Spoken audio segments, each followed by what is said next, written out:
Without much further ado, let's get things moving. I'd like to kick off this track with our superstar session entitled Seizing the Moment, Seasonal Changes in the Asian Market and the Best Times to Monetize and Acquire Your Users. And presenting this is Jason Parmar from Pangle. Awesome. Thank you, Kate. Just going to share my screen and check that it all looks good from a presentation standpoint.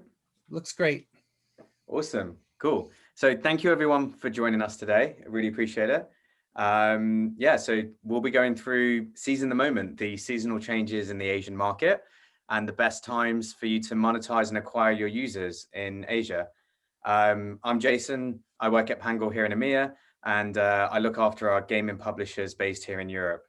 And here's a picture of me without a beard. So if you've not heard of us, we're the go-to place for user acquisition and monetization. Over 1 billion in total DAU, 11 billion daily impressions. We haven't actually been going that long, so to reach these numbers has been an incredibly fast timescale, and already breaking into the top 10 globally for hyper-casual monetization.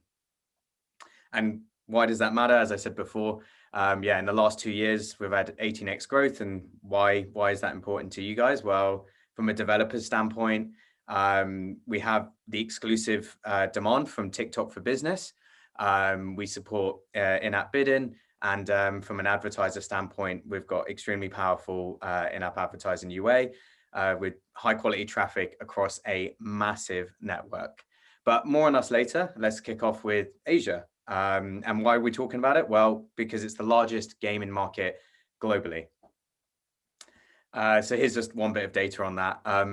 Asia actually almost makes up almost 50% of all games market revenue globally, with 1.5 billion people and quite a sizable, almost 85 billion US dollars. China is a big part of that, and so we're going to begin with them. We call this like an attunement to ads. And why do we say that? Well, the Chinese population is way more used to the freemium model and ads rather than subscription models like we have more in the West when it comes to consuming content, and especially those in the less populated cities in the country. And this isn't just true for apps and games on mobile, but also in TV streaming as well. So, you know, we have Netflix and Amazon Prime and Hulu, and we're kind of more used to this subscription-based model where we might not see any ads, for example. But in China, most of the on-demand streaming platforms like Tencent Video, Bilibili, all employ a free model with ads. And you can pay to get rid of them like we have in some platforms, but it's a lot more normal to have ad-supported content. An example of this actually that's quite practical is when you buy a TV, the manufacturer of a lot of popular TV brands, especially in the less densely populated cities, as soon as you turn on the telly, they'll have a pop-up ad, and that's not, you know, in linear television you're watching. That's from the manufacturer. That's pre-cached, and that's something I've never heard of or seen in the West. So that's just one example where China is very high in ad exposure. Connected to that, it's kind of no surprise that ad revenue is on the rise in the country. You can see this stat from Nico Partners here.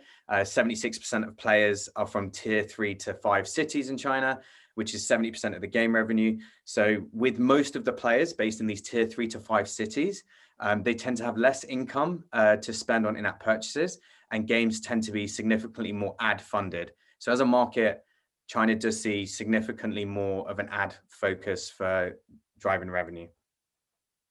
Now back to the seasonality. So a big one here is Chinese New Year or Lunar New Year. And the three biggest industries across the UA side are gaming, e-com, and education. January and February are the months where it tends to be more focused on gaming and education apps, and you see these big spikes in those areas. And the traffic on those apps dramatically increases during this period, inflating the revenue obtained. And in the case of e-com, they tend to go a little bit colder during this period, and their investments tend to go down a little bit. So Chinese New Year is a very, very big part of the year, and very good for games to run in-game events. And I think everyone who's based in China should be running live ops to engage in their audience during this period, especially around the festivals like Lunar Festival. Many players are attracted to these games because of these events. There's special in-game rewards and exclusive items during this period. And besides just UA to acquire users, you'll notice a lot of games companies also invest to retarget and also try and attract lapsed players with these special deals and exclusive available in the in-game events. Next up in the seasonality, we have the summer holidays, where we notice big increase in mobile games revenue and total downloads. It's a time where students are essentially off, and with less studies, there's more times to game. So you'll notice that they both go up, and the gaming industry goes very, very big in this part.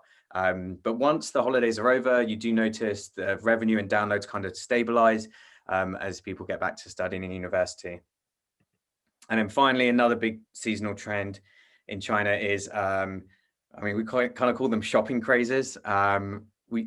It's where the gaming industry kind of invests a lot earlier in the year, the two I mentioned before, but e-commerce has created its own special days to drive like traffic in their platform and focusing a lot of UA just before the date itself of these two. These two are Singles Day, which is on 11/11, and Double 12th of December. And these are huge days for e-commerce generally. And you see a massive influx of ad investment across multiple channels, which mobile games actually get to benefit from.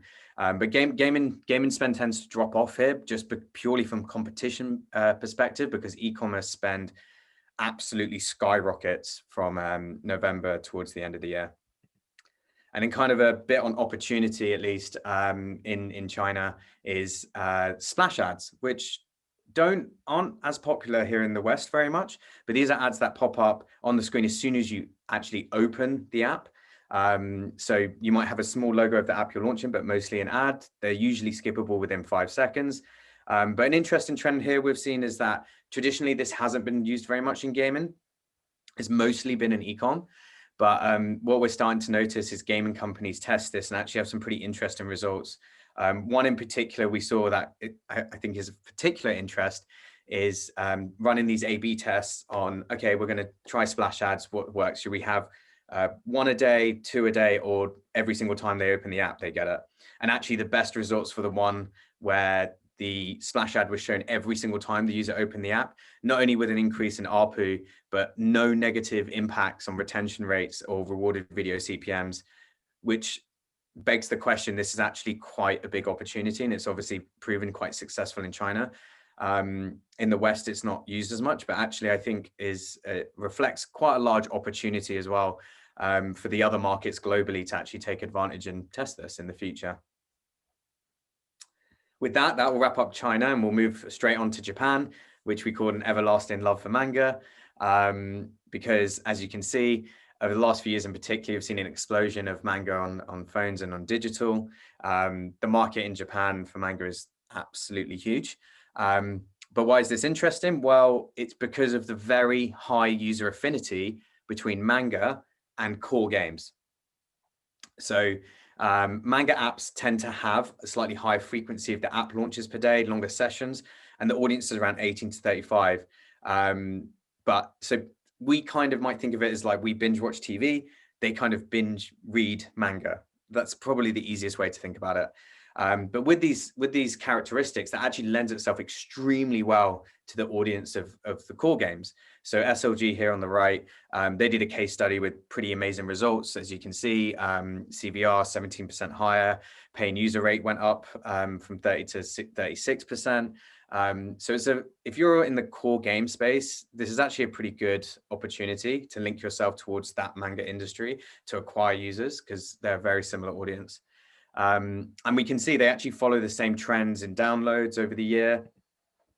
And then moving on to seasonality, the big one in Japan is actually Golden Week, where you'll notice both manga and the core games launch new products in this same period.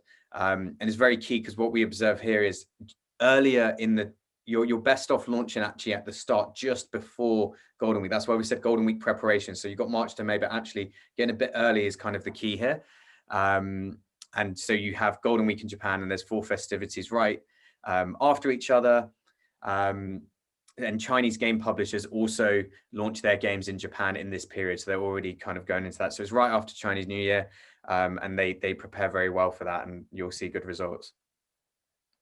And then next up, you've got the summer holidays and a Bon Festival, which is in Japan. The summer holidays are a great time for game developers and manga apps to focus on.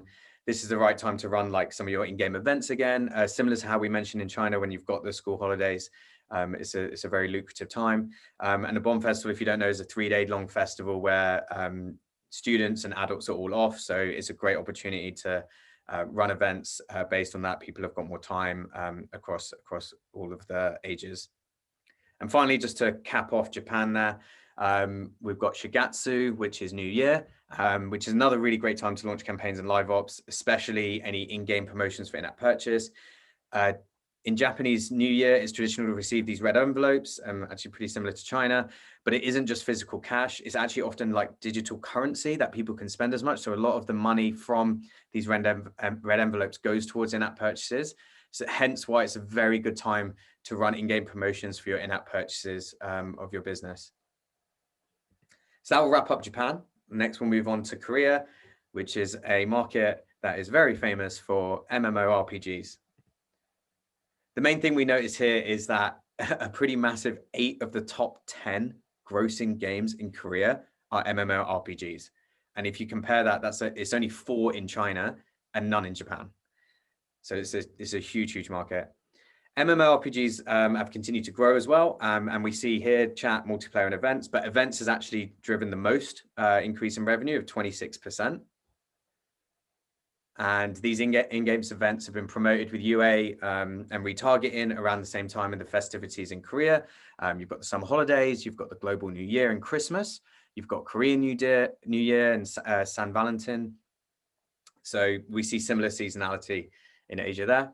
And these events drive so much revenue for the MMORPG games that they run them all throughout the year with clear peaks where players are enjoying their holidays. Here are some examples here. An interesting pattern here that we've observed, though, is that many of the events happen in the first half of the month. And this is because people in Korea and Japan, as I very briefly mentioned earlier, they tend to spend the money on games in the first weeks of the month when they have a higher budget at their disposal. This is very similar to, Finding me. If you want a free drink, you're probably going to get me best towards the end of the month when I've just been paid. So similar to that, you're much better trying to get people earlier at these events because that's in the earlier weeks of the month, because that's when they're going to spend the most money with their disposable income. So in summary, the biggest mobile games in Korea mainly focus their ad spend during these festivities. And as a general rule of thumb, as with all games, publishers should avoid the launch during college periods when students are studying, for example, as revenue clearly drops in these periods versus you can see in the summer holidays, New Year, it's much more stable. We'll come on to this a little bit later, but I just wanted to briefly mention, actually, if you're a core game developer, we actually have a special solution just for you. So you can definitely reach out to us if you are in that sector. We've specialized in the hyper casual quite a lot, but we have solutions for core games as well, which are quite promising. That will bring us on to the fourth area of Asia we're going to cover, which is Southeast Asia. That's what C stands for. And it's the fastest growing mobile market in the world. Very simply put, Vietnam, Malaysia, Indonesia, and Thailand, we group together specifically for this. Sometimes people kind of call it the new China just because of the rapid growth for mobile penetration as well as general GDP as well. And a seriously growing population. But they observe quite an interesting trend. So if we see here on the revenue fluctuations, it's very clear there's 3 basic peaks here. And although these countries are all quite different from each other, there's a lot of similarities we can see. So paying attention to these trends definitely will help you from a UA and monetization perspective. So first off, we'll kick off with May. May is quite an interesting time because you have Songkran in Thailand and Ramadan in Indonesia and Malaysia. Songkran is Thailand's New Year, where people are off, and for Ramadan, according to AppsFlyer, mobile gaming helps them throughout their day, with peaks in in-app purchase after the morning prayers, about 6 to 9 a.m., and then 8 p.m. to midnight, especially in casual games. So if in the casual game space, time of day has a big factor to do with Ramadan, which is a very big festival in Indonesia and Malaysia, but all of it based around pretty much what you can see is, I think, pretty much the top peak of the year. And then we move on to what we call the mega sales spillover effect on gaming. So gaming benefits from another huge e-commerce trend that I very briefly talked about with the about China with the rise of e-commerce.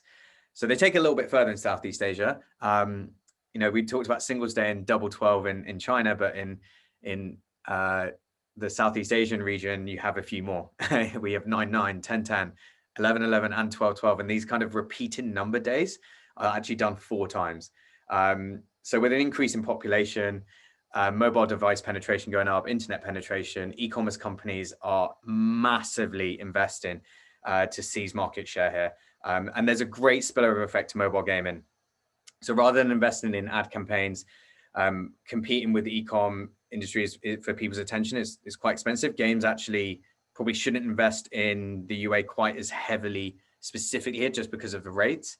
But if they strengthen their user retention and monetization opportunities, again, with in-game events and new updates, you can have this bleeding effect off the back of e-com, which is really good. But yeah, planning your UA around this and maybe going larger in Ramadan, for example, is probably smarter, generally speaking. And that summarizes the 4 markets I've just covered. But we'll do a quick recap so just in case you missed anything, because I think I went through that relatively quickly. So summer holidays, you can see in all 4 regions we've covered here. Particularly Japan, we suggest launching UA during a Bomb Festival, which is in August, where both students and adults are free. Next up, we got Chinese New Year and Korean New Year also being key times for activity. Running in-game themed events with exclusive rewards and time limited in-app purchases very critical here. And then Q4 tends to be an explosive time for e-commerce. And rather than competing with the e-commerce apps for users' attentions, focusing on increasing retention, adding new content and in-game events in order to benefit from the spillover effect is probably the smarter thing to do here. And then finally, May is a very big time in Japan and Southeast Asia, capitalizing. If you run localized UA campaigns, you can yield really good results. So as I mentioned, Ramadan and Sokran, as well as Japan's Golden Week is a very, very good time here. So with a few minutes left, I thought I'd go a little bit over to help you understand a little bit about Pangle and who we are in case you haven't heard of us, and how we can help you with UA and in-game monetization. So with the 2 halves of our business, I'll just talk about monetization first. So if you're a mobile games publisher, one of the key differentials is that we have full access and exclusive access to the TikTok for Business ad demand. We're currently live with in-app bidding, which is getting better and better. So we still support waterfall, but as we progress over the future, we're getting stronger and stronger in this area. We also run the most popular ad formats for mobile gaming, so rewarded, interstitial, native, and we can support the UA monetization growth loop. And then on the UA side, algorithmic driven ad tech, which is really good. App event optimization, you've got playable ads, playable production tools. So for all of this, we definitely recommend if you're involved in Asia at all, or you're interested in making money in that market, you should definitely already be working with us, or if you aren't, check it out and just see for yourself. And for the next bit, I'll just show you, these are just a small selection of the partners we already work with in this area. A lot of the top gaming publishers are already there, but here's a small selection. And then a little bit about, I mean, this is actually why I joined, but why it's worth getting involved with now. Anyway, and it's mostly just to do with this tremendous growth we've seen. As I mentioned before, if TikTok for Business grows on a UA side, it benefits us, and you have this incredible loop. So we've seen that in Japan. I mean, you can see we launched that less than 2 years ago. But if you think about how young we are, it's quite massive. Having only launched like 18 months ago and 7x the ad spend in less than a year since we started supporting Android. But most notably, that's about 65% of the entire country's population is now covered by Pangle in Japan, which is phenomenal. In Korea, very similar story, but launched even less long ago, less than a year ago, but similarly very rapid growth in that market, 8x growth, and almost 60% 60% of top gaming companies and almost 60% of the country's population already covered by us.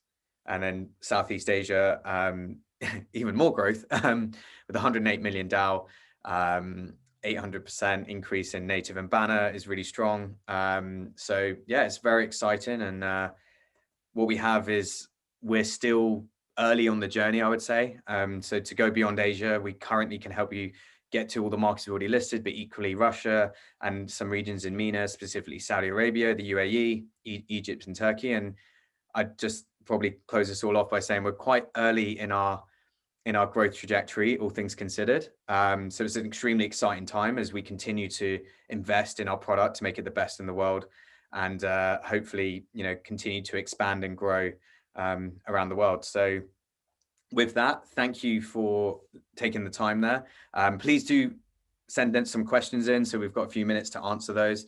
And yeah, please feel free to reach out to me on LinkedIn for anything else, or if you want to know anything we don't get covered or can't reach out, just connect with me on LinkedIn, message me on the Discord, and we can chat. So with that, I'll hand over to you, Kate, I think. Yes, well, you do have quite a few questions. So we've got about 8 minutes left. So yeah, so the first one was, how do you think advertising growth will impact premium games in China, which does seem pretty healthy compared to elsewhere? Cool. Sorry. Wait, how do I think advertising growth will impact premium games in China? Yeah, that's a good question. I think when you're saying premium games, I'm assuming you mean ones that rely more heavily on IAP versus IAA. I think generally as a trend, you'll notice as countries tend to get richer, like we do in the West, that in-app purchases tend to actually go up as people get more disposable income. The advertising side will put more pressure on a lot of the premium games to actually support formats that are maybe more user-friendly, for example. I think rewarded video is probably the best example of this. We've seen a lot of other formats, like say when we have interstitial video, they can slightly damage the user experience. So if you're a premium app, you probably want to steer clear of that, right? But with rewarded, when you have the option, you don't really annoy anyone. So I think the impact would actually mean that a lot of the premium apps might look more into in-app advertising, and conversely, over time, those completely ad-funded apps that exist right now, in 10 years' time, they might start pushing more towards the in-app purchases and subscriptions as well. Yeah, great. Do you have examples of core games that aren't manga, MMO, etc., based on doing well in the Japanese market? As a Western developer, I understand it's very hard to crack Japan. Yes. Okay. I'll have to get back to you personally on once I check with the team on what those examples are, because we'd have to get probably sign off from our partners. So I don't want to say anything that gets me in trouble, but very, very good question. If you can follow that up with me, actually, I can find out if I can get, we can get back on which ones those are. But yeah, I think that's a really valid point. I think Japan is actually an incredibly difficult market. It runs pretty isolated and is different, and we have to kind of rethink a lot of our Western, well, I'm in the West, so I'm saying that, my preconceptions, and that's what I've been doing since I joined the company. So I'll try and get you some examples over of how they've done that. Great. Another question, is Pangle playable? What are some campaign setup tips? Sorry, say that one again. They asked if Pangle is playable. Oh, excuse me. Is in Pangle playable? What are some campaign setup tips? Sorry. We have a tool to help with setting up the playables, and I recommend definitely using that. And then obviously the main thing is just kind of testing, really. Once you've set up your campaign, set it live, obviously run what you think is going to work best, play around and test. And that, I think that's kind of the key to, I think everyone will say this, it's probably the key to being successful. My experience in gaming before and in previous roles as well has always been, the more you test, the more you know, and then you know what to commit to and go big on. So we've got the tools to help you with that. But yeah, the tools to help you create them and then test them, I would say. Great. Is Pangle playable shown in other games or TikTok? I can't speak about TikTok specifically, but when you buy Pangle, we do support it, yes. And it's not a blanket. Our publishers all have the option of what formats they support and choose to take on. So yes, On the TikTok side, I can't speak to that yet.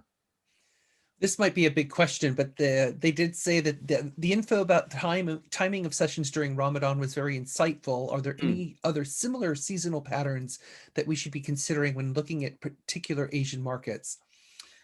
Yeah, I mean, we've gone through most of the major ones there. There's definitely things I've missed that I'm probably not aware of. So, I mean, I tend to ask people because I thankfully know enough people from those countries when it comes up.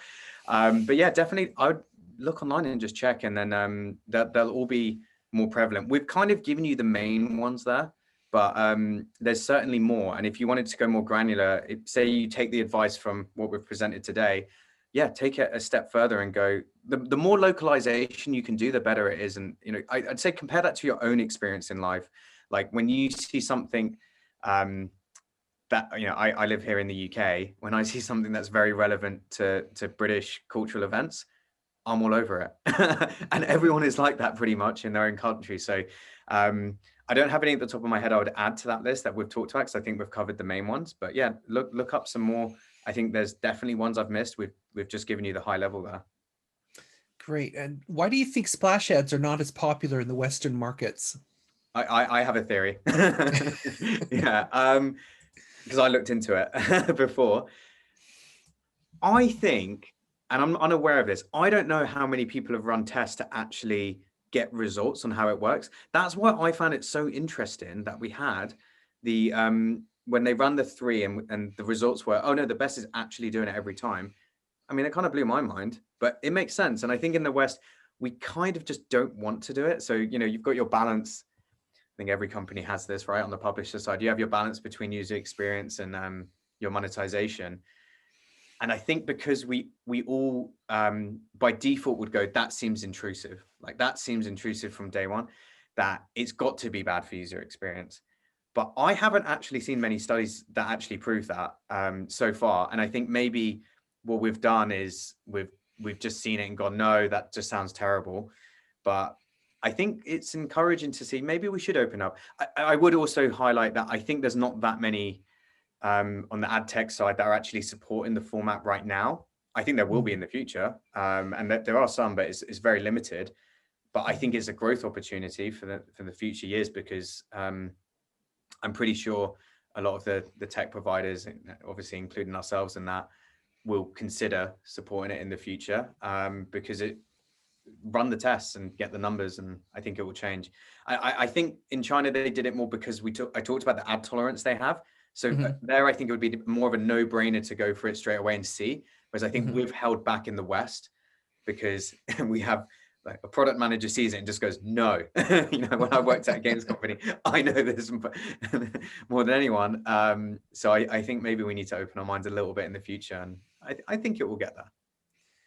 Let's see. So yeah, we're not going to get to all these questions, and that's just a reminder to people that we do have Discord. So you can always hop over to Discord and answer the questions there, assuming that Jason, if you're going to hop over there too and reply to questions. So there's plenty of time over on Discord to ask your questions.